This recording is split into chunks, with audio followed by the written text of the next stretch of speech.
বিদ্যুৎ চলমান আছে বর্তমানে সেটা খুবই লাভজনক পজিশনে আছে। কারণ আমরা যে বিদ্যুৎ ব্যবহার করি, ব্যবহার করার আগেই আমাদেরকে টাকা পে করতে হচ্ছে। কারণ প্রিপেইড কার্ডের মাধ্যমে আগামী টাকা রিচার্জ করছি, তারপরে বিদ্যুৎ খরচ করার পরে সেখান থেকে কেটে নিচ্ছে। তার মানে এটা লাভজনক পজিশনে আছে।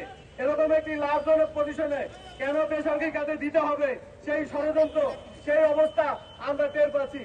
একটা স্বার্থনসী মহল যারা এখান থেকে হাজার হাজার কোটি টাকা খাওয়ার জন্য, এই খাতকে ধ্বংস করার জন্য, গ্রাহকদেরকে শোষণ করার জন্য এবং কর্মচারী যারা এখানে আছে তাদের চাকরির অনিশ্চয়তার মুখে পড়ার জন্য কেন এই দুর্বিষহ এই কঠিন সিদ্ধান্ত নিচ্ছে, সেটা আমাদের আজকে খুবই ভাবাচ্ছে।